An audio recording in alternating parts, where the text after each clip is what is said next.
Hello बच्चों, आज हम पी ब्लॉक तत्व जिसमें 14वें समूह के तत्व के बारे में हम पूर्व कालांश में हम पढ़ते आ रहे हैं। उसी के अंतर्गत आज हमें कार्बन के ऑक्साइड में कार्बन मोनोऑक्साइड एवं कार्बन डाइऑक्साइड के बारे में हमको आज कुछ अध्ययन करने हैं। तो आइए सर्वप्रथम हम कार्बन मोनोऑक्साइड के बारे में समझने का प्रयास करते हैं।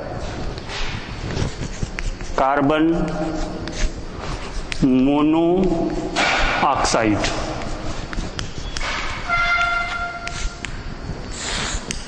इसका सूत्र होता है CO।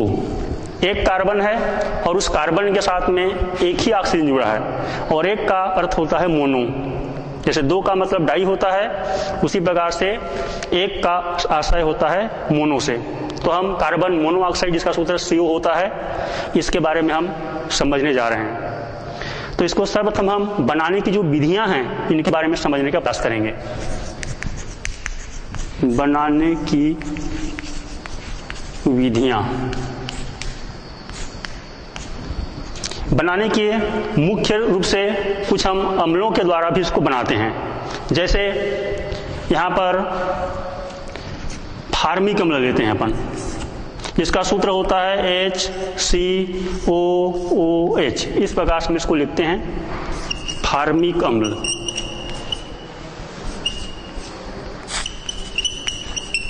यह एक कार्बोक्सिलिक अम्ल है जिसमें COOH समूह उपस्थित होते हैं।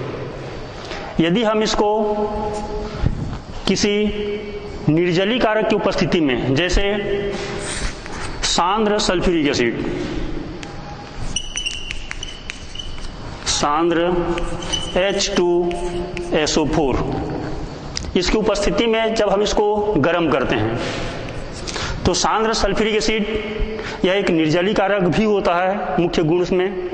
तो इसी के अंतर्गत यहाँ पर दो हाइड्रोजन है और ऑक्सीजन भी दो हैं, तो यहाँ पर एक अणु जल, क्योंकि दो हाइड्रोजन है और कम से कम एक ऑक्सीजन है ही है, इसीलिए यह एक ही अणु जल को यहाँ से मुक्त करता है।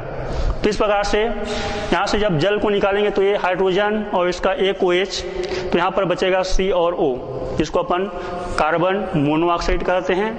और यहाँ से जल इस सल्फ्यूरिक एसिड के द्वारा वह अवशोषित हो जाते हैं, और इस प्रकार से हमको कार्बन मोनोऑक्साइड गैस प्राप्त होते हैं। ये एक साधारण विधि है जिसमें हम इस प्रकार से अम्लों को निर्जलीकृत करके भी बना सकते हैं।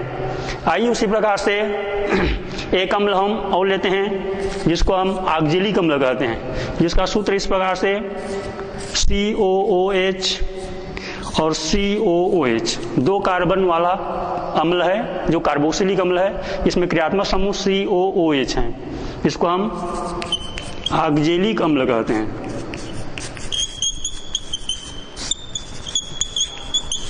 इसको भी ठीक उसी प्रकार से इस निर्जलीकारक, जैसे सांद्र सल्फ्यूरिक एसिड, जिसको हम इस प्रकार से भी लिखते हैं, ऐसा लिखा रहेगा, इसको कॉन्सनट्रेटेड पढ़ते हैं, इसी को हिंदी में अपन सांद्र कहते हैं। सल्फ्यूरिक एसिड जिसका सूत्र होता है H2SO4।